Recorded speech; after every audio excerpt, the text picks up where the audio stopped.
Vamos a empezar este apartado sobre las puertas dimensionales en su parte número 39 y haremos una vez un repaso a santos y beatos. Santa Juana de Valois, ¿qué nos dice de esta señora? Que una vez más estamos hablando de los años 1400 y pico. No vamos a entrar en detalles de su vida, vamos directamente a este apartado donde dice: en su espíritu conservaba el vaticinio de María, anunciándole la fundación de una congregación religiosa en su honor.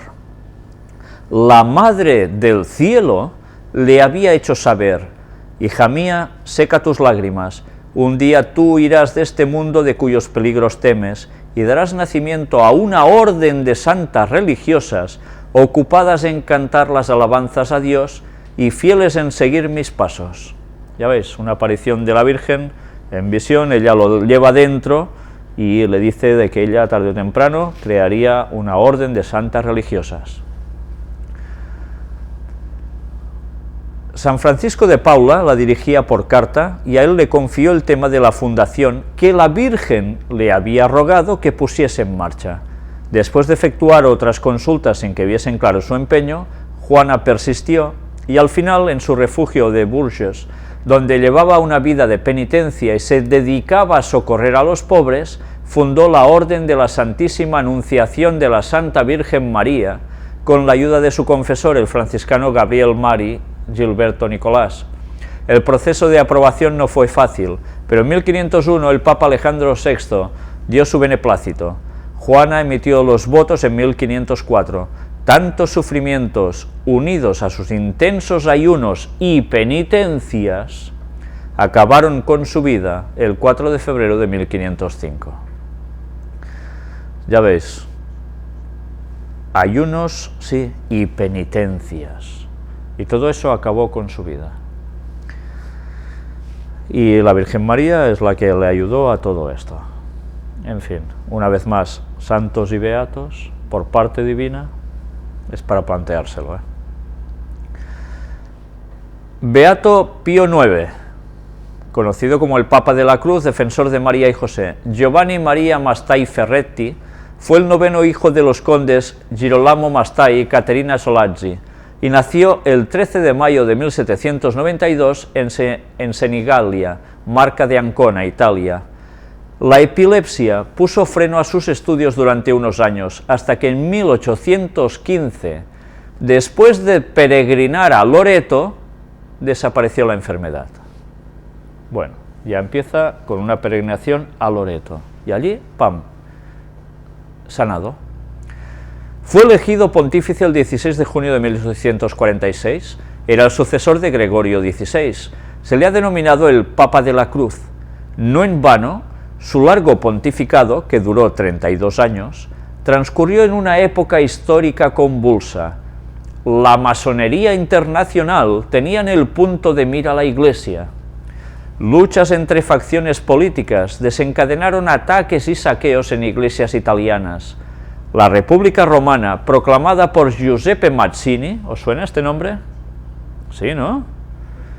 Que recordáis que este señor recibió una carta de Albert Pike de las 3 guerras mundiales, antes de que sucedieran en la época de la Guerra de Secesión de los Estados Unidos de Norteamérica. Pues bien, era este señor Giuseppe Mazzini. Carlo Armelini y Aurelio Saffi se fue a pique gracias a la intervención de las tropas francesas, y el Papa, que tuvo que refugiarse en Gaeta, regresó a la ciudad de Roma. Había sido acogido con esperanza por su carácter abierto, pero se negó a claudicar ante las exigencias del poder laico y también se opuso frontalmente contra la masonería. En 1845 proclamó el dogma de la Inmaculada Concepción, hito histórico eclesial de gran relevancia. Ya sabéis que la Virgen también nació sin pecado. En 1864 promulgó la encíclica Quanta Cura. El Anhelo Syllabus, inserto en ella, es una lista de enseñanzas prohibidas, con la que la Iglesia condenaba los errores del momento, así como conceptos liberales e iluministas. Como causas de los males que abatían a la Iglesia y a la sociedad de su tiempo, el clarividente pontífice apuntó al ateísmo y al cientismo del siglo XVII, postulado por la masonería y exaltado por la Revolución Francesa. Atacado por los masones, permaneció incólume en la defensa de la verdad proclamada por Cristo y prosiguió impulsando la unidad de la Iglesia. Designó a San José patrono de la Iglesia Universal, dio gran importancia a la espiritualidad popular, reconoció las apariciones de María en la Salette y en Lourdes, convocó el Concilio Vaticano I y dentro del mismo promulgó el dogma de la infalibilidad papal. Vamos, que una detrás de otra, no acertó ni una, ¿eh? Bueno, sí, hizo la faena que tenía que hacer, claro. Pero ya veis cómo además ponen a la masonería como sus rivales, etcétera, etcétera, y toda una historia, ¿eh? Pero en fin, ya sabéis todas estas cantidades de, bueno, historias que dicen, la verdad es que falta buscar a fondo qué hay detrás de todo esto, ¿no? Y no siempre concorda con lo que ellos proclaman, por supuesto. Pero ya veis, una época convulsa, la masonería contra el catolicismo, dicen, y andan de la mano.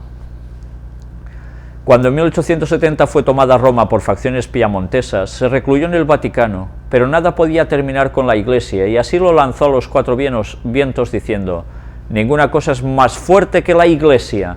La Iglesia es más fuerte que el mismo cielo. Casi nada, ¿eh?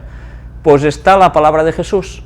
El cielo y la tierra pasarán, pero mis palabras no pasarán. Impresionante, ¿eh? Se queda tan ancho. Su amor sin reservas por la Iglesia, la vivencia de la caridad, la fidelidad al sacerdocio y la tutela de los misioneros fueron las pasiones de este gran pontífice. Además, tuvo un sentido del humor extraordinario. Anecdóticamente se recuerda que cuando la anestesia de una operación no fue lo suficientemente efectiva, no se quejó, pero al final, mientras agradecía al cirujano su labor, le dijo: es usted un astrónomo formidable, me ha hecho usted ver más estrellas que el director del observatorio con su telescopio. Cachondo, ¿eh? Sencillo y cercano, gozó del cariño de las gentes. Murió el 7 de febrero de 1878. El beato José Baldo sintetizó su vida aseverando: dirá la historia que todo el mundo tuvo los ojos clavados en Pío IX, dirá que tuvo la fuerza del león y al mismo tiempo la amabilidad, la ternura y la suavidad de una madre. Su causa de beatificación ha sido larga y compleja. Fue abierta por Pío X el 11 de febrero de 1907. El 7 de diciembre de 1954, Pío XII tomó el relevo de su predecesor y volvió a ocuparse del proceso. Con posterioridad, Pablo VI le dio un importante impulso. En 1986 la causa quedó clausurada tras el milagro de la inexplicable curación de una religiosa. Finalmente Juan Pablo II lo beatificó el 3 de septiembre de 2000. Ya veis que siempre va vinculado todo a cuestiones de manifestaciones satánicas. Pero bien, una vez más, santos y beatos. Y estas son las bases en las que se ha movido la Iglesia Católica Romana. Y hablando de fantasmas, entendedme, aquí la palabra este es un fantasma, se utiliza de otro modo, ¿no? La expresión. Una monja irlandesa del siglo XIX aparece misteriosamente en una fotografía. Aquí tenéis a la derecha este fantasma. La mujer aparece a varios metros del objetivo, mirando directamente a cámara. Así de primeras no suena nada raro, una intrusión accidental en el trabajo de un fotógrafo, sin más. Pero el problema es que la intrusa, ataviada con un hábito de monja decimonónica, solo aparece en una de las 13 fotografías realizadas en menos de un minuto desde el mismo sitio. Claro, es que precisamente tenían que ser 13 fotografías. El fotógrafo irlandés Jonathan Curran quedó de lo más sorprendido al mirar la serie de fotografías que había realizado para componer una panorámica de Long Walk, una zona de la ciudad de Galway, en Irlanda. Una cosa es que ese lugar sea el escenario de varias leyendas irlandesas, y que mucha gente prefiera no pasar por ciertas áreas después de medianoche, y otra era ver a esa monja espectral mirando directamente al objetivo, totalmente ajena a su entorno. Curran, lo confiesa, sintió un escalofrío. En las otras 12 fotos no había ni rastro de la mujer, como si hubiera aparecido de la nada, o peor, como si siempre hubiera estado ahí, visible solo para algunos. La imagen no figura ni antes ni después de tomar la fotografía, explica, y tampoco se ve en ninguna de las otras tomas ni acercándose ni alejándose. Es como si hubiera aparecido por un momento y luego hubiera desaparecido, Está claro que había gente en The Long Walk aquel día, pero todos parecían ajenos a su presencia. Desde que el periódico local Galway Independent publicó la foto hace unos días, la especulación ha sido imparable en Irlanda y en todo el mundo. Descartada la posibilidad de manipulación, al menos de primeras, ¿se trata de un escalofriante efecto óptico o es de verdad una aparición del más allá?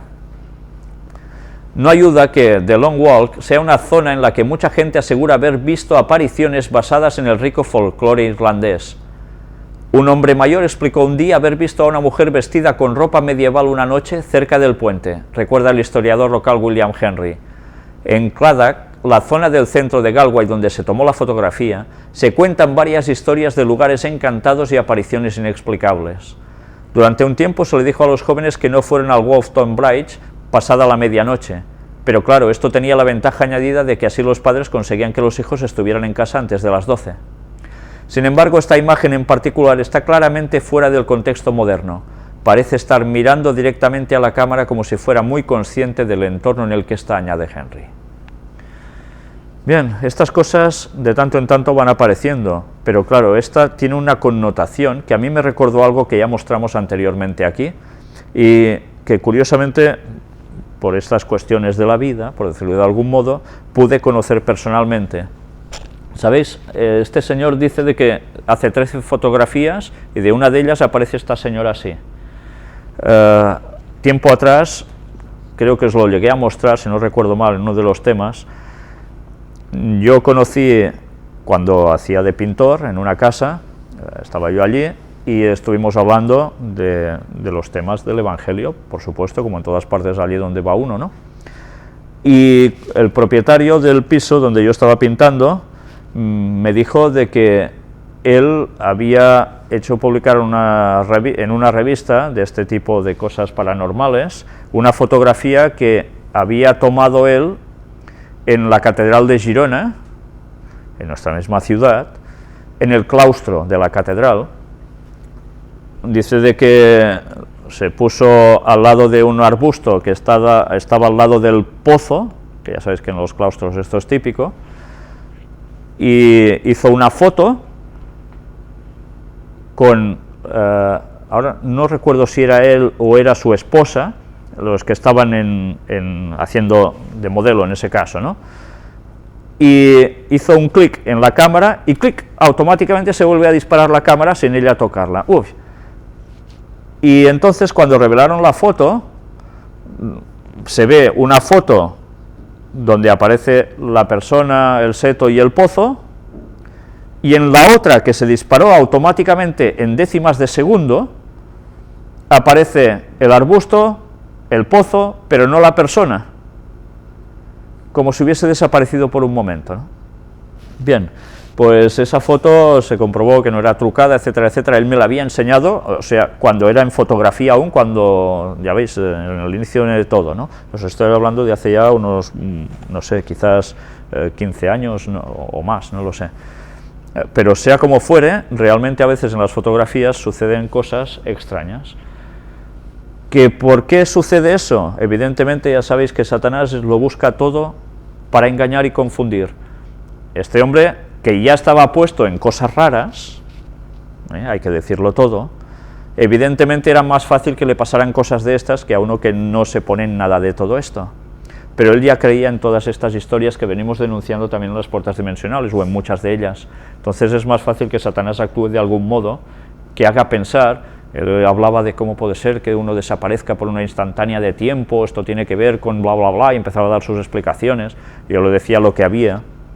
Pero claro, díselo a estas personas que están empapadas de esto, que realmente esto tiene otras connotaciones, difícilmente te hacen caso, ¿no? Satanás embauca y utiliza cosas que nos dejan perplejos. Evidentemente el caso este es una vez más de lo mismo, ¿no? Ya vimos la semana anterior como también en Sant Feliu de Guíxols sucedía lo que sucedía, ¿no? Lo presentamos también en la conferencia anterior. Un fantasma cuida la autobomba que actuó. Autobomba es un coche de bomberos, un camión de bomberos, que actuó en el 11S y en Cromañón. El vehículo prestó servicio durante varios años en Nueva York. Allí intervino en el atentado de las Torres Gemelas. En 2004 arribó a la Argentina y fue el segundo móvil en llegar al boliche de Once. Además es un lugar que se llama Once. Una historia insólita que llega desde la provincia de Santa Fe. La localidad de San Lorenzo está conmocionada por la historia de una autobomba de origen norteamericano que aseguran es custodiada por el fantasma de un bombero que perdió la vida en el ataque a las Torres Gemelas. El vehículo es un modelo 1986 oriundo de Long Island, donde formaba parte del departamento de bomberos de Huntington Manor en Nueva York. Tras un largo historial de servicios, el móvil llegó a la Argentina en 2004 y desde hace pocos días se convirtió en la segunda autobomba del cuartel de bomberos voluntarios de San Lorenzo, donde fue bautizada como Sancho.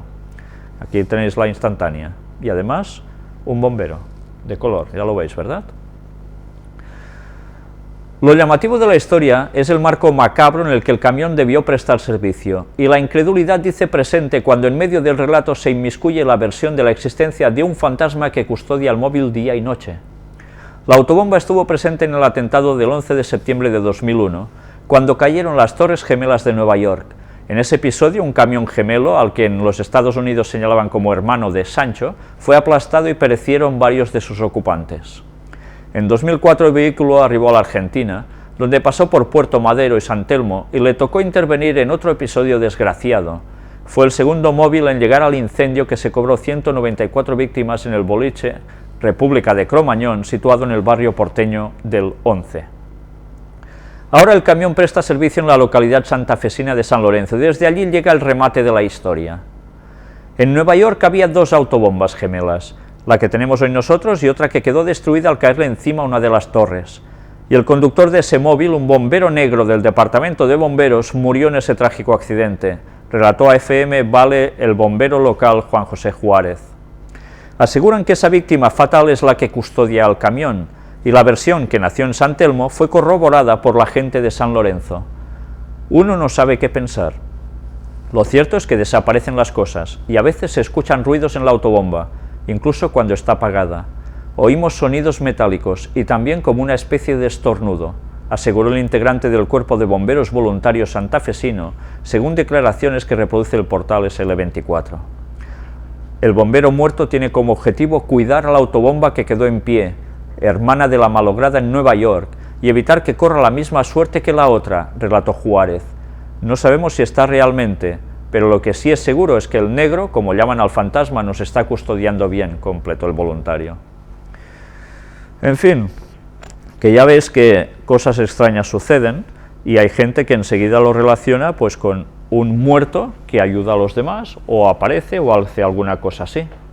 Ya ves cómo es tan sumamente importante aceptar el relato del Génesis tal cual está escrito en la Biblia, donde se coge la primera gran mentira del diablo a la humanidad, cuando le dice a Eva, no moriréis.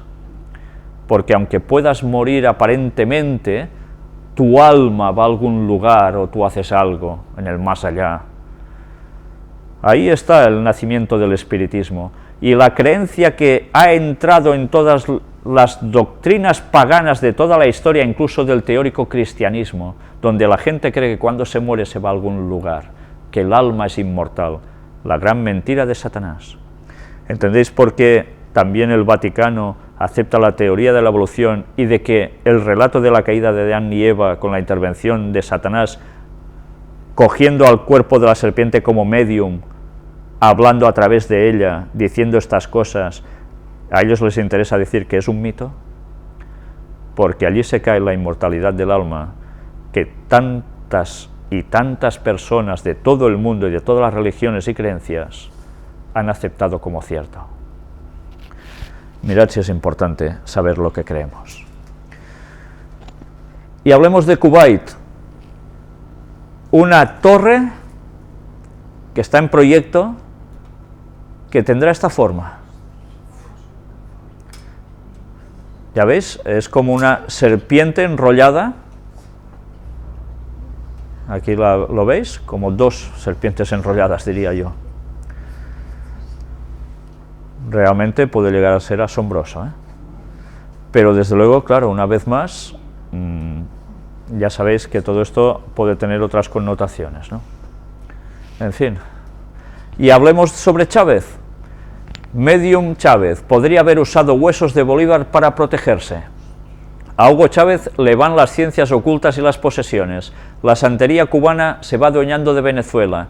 Y, coincidencia o no, Chávez ordenó hace poco que se profanaran los restos de Bolívar. Lo cuenta en Alba José Antonio Fuster. Tras el golpe de Estado de febrero de 1992 contra Carlos Andrés Pérez, los oficiales que diseñaron la operación, incluido el teniente coronel Hugo Chávez Frías, fueron conducidos a la prisión de Yare, de la que saldrían solo 2 años después, indultados por el presidente Caldera. Uno de estos militares, el teniente coronel Francisco Arias Cárdenas, cuenta que un día entró en la celda de Chávez y estaban todos sentados. Hugo está con pantalones cortos, con el escapulario de Maisanta y un tabacote. Él está con una botellita de ron y con el tabaco, echando humo. Estamos convocando a los espíritus, me dice. De repente Chávez se transforma y comienza a temblar y a hablar como un viejecito. ¿Cómo están, muchachos?, saluda. Y entonces salta de inmediato Torres, uno de los que estaba cuadrado conmigo, y le dice: «Mi general Bolívar». Y Chávez contesta: «No soy el general Bolívar, no me ponga tan arriba». Salta entonces el capitán Blanco Lacruz: «Mi general Maisanta». «Claro, mijo, aquí estoy», dice Chávez. Otro de los golpistas, el capitán Valderrama, confirma la historia de Arias Cárdenas, hoy diputado chavista, y la presencia de Blanco Lacruz, hoy gobernador de Táchira. Y relata al historiador Blanco Muñoz que en Yare vivimos muchas experiencias de ese mundo de la santería lindante con la brujería. Recuerdo que Blanco Lacruz era uno de los más asiduos al culto de lo que es el esoterismo, la brujería, la incorporación de espíritus en personas medium, y resulta que Chávez les dice que él tiene facultades para ser medium. Y deciden hacer una sesión para demostrar que eso era verdad. Ronald arregló la sesión para que se incorporara el espíritu de Maisanta a Chávez. Nos reunimos todos en una celda. Chávez se sentaba en una silla con un tabaco. Entonces empieza a fumar el tabaco y de inmediato empieza a hacer gestos con el cuerpo, para señalar que le está entrando el espíritu. Entonces se incorpora el espíritu de Maisanta, y era Maisanta quien hablaba a través de Chávez. Eso lo hicimos 2 o 3 veces. ¿Quién es el tal Maisanta? Pedro Pérez Delgado, un guerrillero notorio por su carácter vicioso e inmoderado, del que Chávez asegura ser bisnieto. Su abuelo fue el segundo bastardo de la segunda querida de Maisanta, a quien negó el apellido como a todos los hijos que engendró, y del que ha tomado la estética de la camisa roja. Un amigo de la infancia de Chávez, Rafael Simón, cuenta que en 1985, en el comando de Lorza, donde estaba destinado el gorila Chávez, mandó colocar junto al retrato de Bolívar una fotografía de Maisanta. Además ordenó que colgaran la bandera de guerra del bandolero, que es un paño negro con una calavera, la bandera de los piratas, también de Skull and Bones. Cada tarde Chávez mandaba a sus soldados a rendir honores a los dos, al Libertador y a Maisanta.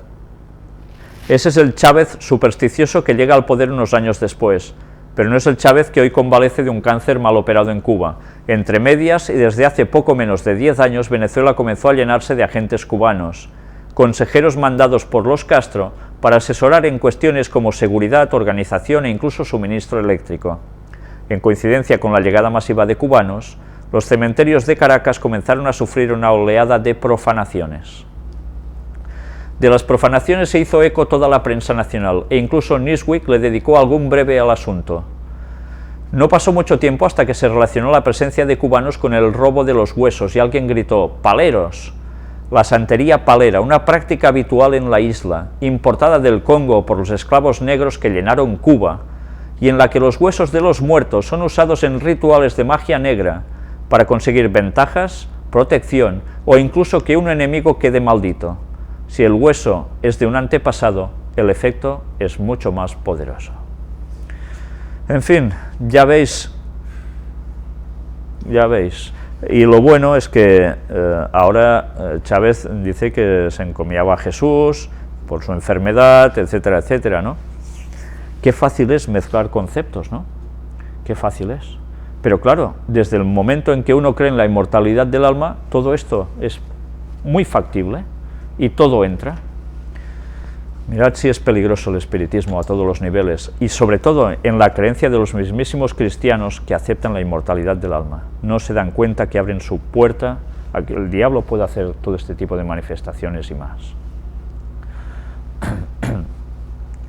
En el caso de Chávez, tan cerca de Cuba y de los Castro, Fidel es palero, ya veis también lo que dice aquí, se cuenta y no se calla sobre su conversión al rito palero, lo que incluye ceremonias de purificación junto a Castro, con la sangre de un toro o incluso con la sangre de un león raquítico de un zoo de Caracas.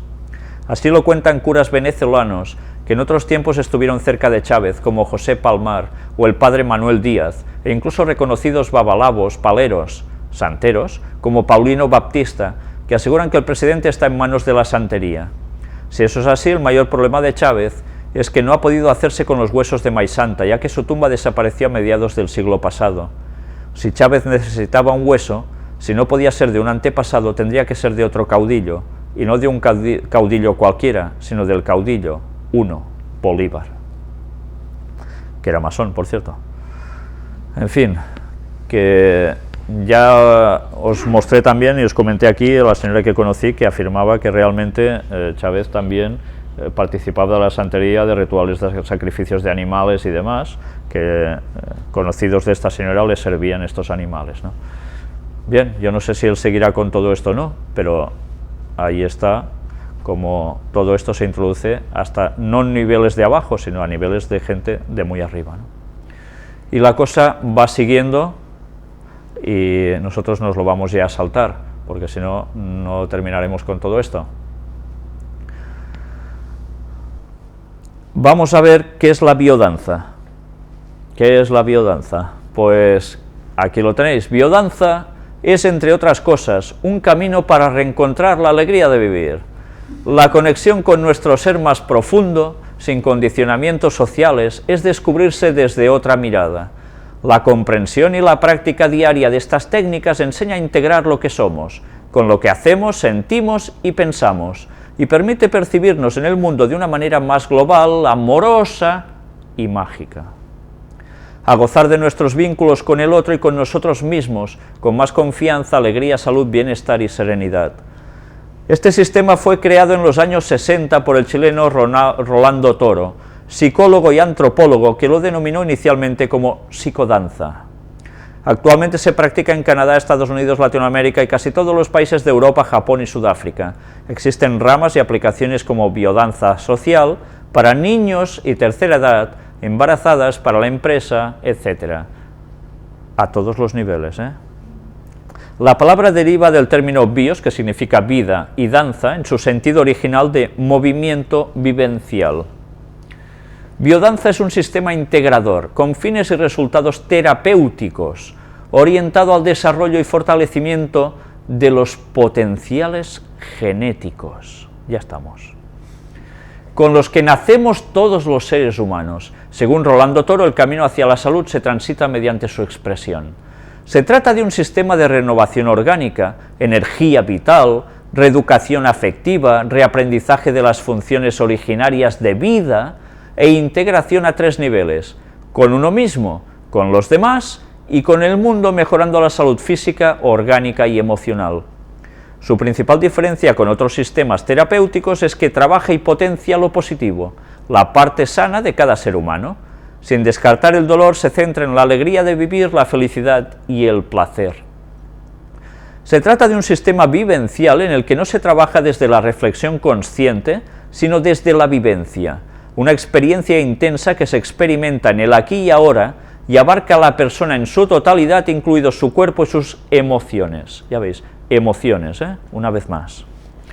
El ser humano es un complejo entramado de emociones conscientes, inconscientes, comparadas con un iceberg que sobresale del agua solo una octava parte de su volumen total.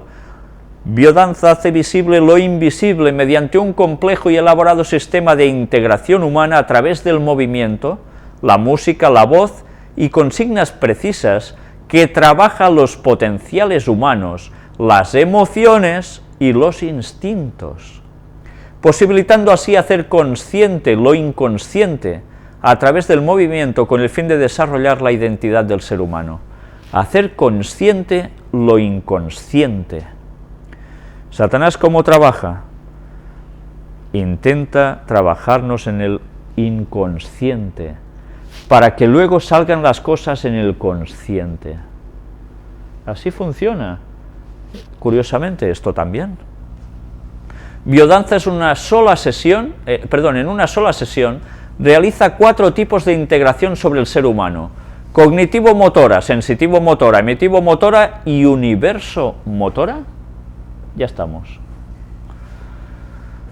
Pienso, cuerpo; percibo, siento; siento, actúo; trasciendo a mi propio ser. Ya empezamos, trasciendo a mi propio ser. La primera de estas 4 integraciones permite integrar lo que pensamos con lo corporal, la segunda lo que percibimos con los sentidos y el modo de movernos, la tercera integra lo que sentimos con lo que hacemos y la cuarta el espíritu a lo corporal. A su vez, cada una de estas 4 integraciones está asociada de modo fisiológico y orgánico al equilibrio del sistema neurovegetativo, simpático y parasimpático, que regulan todos los órganos y líquidos internos del ser humano. Está dando una explicación de qué produce todo esto. En torno a estos 4 tipos de integración se organizan sus 5 grandes áreas de ejercicios: vitalidad, creatividad, sexualidad, afectividad y trascendencia. Mirad, trascendencia, que se despliegan a su vez a lo largo de los 4 tipos de integración citados. ¿Para qué sirve la biodanza? Pues es la pera, la biodanza. Para alcanzar el bienestar integral, para desarrollar tus potencialidades, para conocerte más a ti mismo, para aprender a dar y a recibir afecto, ser más empáticos, elevar la autoestima, adaptarnos mejor a los cambios, fortalecer nuestro amor a la vida, fortalecer nuestras ganas de vivir, aprender a expresar de forma adecuada las emociones, antiestrés, despierta los instintos. Esto es fuerte, despierta los instintos. Regula y estabiliza las funciones orgánicas: nutrición, excreción, crecimiento, funciones nerviosas, respiración, circulación, reproducción. Mejora la fortaleza física y el tono muscular. ¿Y qué hacéis? ¿Que no estáis haciendo biodanza ya? Si después de esto vamos, él no va más. Total, que aquí nos empieza a decir todas las funciones con detalles, y evidentemente, cómo no, nos vamos dando cuenta de que una vez más es intentar llevar algo externo a nosotros, que entre en nosotros y que nos salga hacia afuera. Y así crecemos, ¿vale? Esto es lo que en definitiva pasa con lo que ellos dicen biodanza. Pero mirad una vez más, el concepto de energía vital permite comprender con profundidad el principio biocéntrico como tendencia cósmica que genera vida. La EV está en sintonía con la esencia viviente del universo. Cuando esta sintonía se perturba, se inicia la enfermedad. El acto de curación será comprendido entonces como un movimiento para recuperar esa sintonía vital con el universo. No dice con Dios, siempre con el universo, esa fuerza cósmica. Ya veis hasta qué punto se está entrando con todo esto. Biodanza para empresas, talleres, clases regulares, centros alternativos, centros de educación, centros cívicos, hospitales, casales, centros vocacionales. Vamos, saturación de espiritismo a través de un tipo de danza. Y bien, vamos a tocar solo una pequeña parte de los niños índigo para terminar el tema ya de hoy, pero además con los niños de cristal. Sabéis, los niños índigo ya vimos más o menos lo que eran. Los niños de cristal, además, tienen unas particularidades, dicen, especiales. Y es que, bueno, son personas de un nivel emocional, creativo interesante, y son muy sensibles, etcétera, etcétera. Tienen unas particularidades un poco distintas de los otros, pero en definitiva andan bastante de la mano. Todo esto, una vez más, la gente se lo está creyendo, los lleva, dice, a la 7ª dimensión de la espiritual, bueno, una serie de cosas que si no supiéramos lo que sabemos, igual pensaríamos que igual alguno de nosotros ha sido un niño índigo o tiene algún niño que es índigo. Mirad con qué facilidad se entra con el espiritismo en las familias. Hasta las personas creen que tienen hijos así y automáticamente ¿qué hacen con ellos? Pues los llevan a gentes que les van a desarrollar ese potencial. ¿Sabéis qué significa eso, no? Que entran de lleno en el mundo del espiritismo. Aquí tenéis libros que se están vendiendo, como este, y que dice, para los que tienen hijos pequeños hiperactivos o con déficit de atención. Claro, a partir de estas cosas, automáticamente, ¡pam! Oh, yo tengo a mi niño que no sé qué, ¡ah, y el mío no sé cuánto! Pues enseguida, ya está. La verdad es que cuando empezáis a leer el escrito de aquí, es extenso, pero es realmente impresionante, porque el escritor ya empieza así, aquí, Crion ha canalizado pedazos y partes de información en relación con los niños índigo, y es ahora el momento de revelar algunas cosas de lo que tenemos ante nosotros referente a este tema.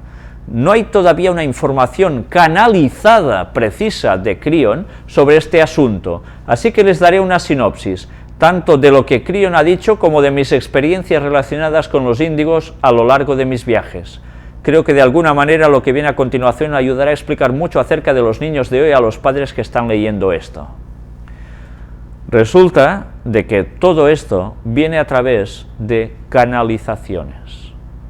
Una vez más, alguien o algo entra en estas personas, ellos lo canalizan y lo expresan, y así sale el libro. Ya veis, el espiritismo trabajando con médiums, una vez más. Bueno, no os lo voy a leer porque realmente es impresionante todo lo que llegan a contar aquí. En definitiva, si lo leyeseis y si lo queréis ver en vuestras casas, os daréis cuenta que realmente es todo basado en espiritismo. No se escapa prácticamente nada. Pero entra con una facilidad impresionante que hace que la gente crea que realmente estas cosas son así. Por tanto, ¿qué podemos esperar?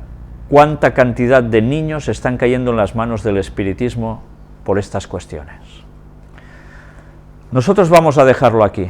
Hablaremos un poco en profundidad también de los niños de cristal. Pero, en fin, con esto solo quiero deciros que estemos atentos porque el espiritismo está tocando tantas teclas distintas a la vez. Satanás no para, y por un lado o por otro quiere hacer sucumbir a la gente, y lo está consiguiendo. La gente querer seguir a Dios poco, pero querer seguir este tipo de cosas entran cada vez con más facilidad. Estemos atentos con nuestros propios hijos. Eduquemos a la familia de la forma adecuada y nosotros con ella. ¿Sabéis? Elena White decía, tened el culto matutino y tened el culto vespertino. Tal como se hacía el sacrificio de la mañana y el sacrificio de la tarde en el pueblo de Israel con oración, para ligar nuestros corazones y los de los nuestros a Dios. Empecemos buscando a Dios por la mañana juntos, antes de salir al trabajo, a los estudios, todos juntos, orando, leyendo alguna parte del relato bíblico, comentando brevemente, y llenos del Espíritu Santo, salgamos a hacer nuestra labor y que Dios proteja a nuestros hijos y a nosotros. Y por la noche, más de lo mismo para estar otra vez en sintonía con Dios, después de todas las fatigas diarias. Bien, tengamos eso presente, porque sabéis una cosa, Elena White dice que el pueblo de Dios del último tiempo, que esté esperando a Cristo, y que son los que van a ser salvos, harán el culto matutino y vespertino en sus familias. Tengamos eso presente, porque es la barrera que Dios pone de salvaguardia para nuestras familias ante este mundo que el diablo está intentando hacer sucumbir por todos lados. Sabe que le queda pocos años.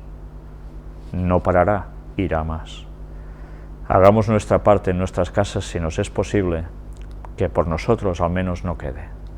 Que Dios nos ayude a todo ello. Muchas gracias por vuestra atención y que Dios nos bendiga.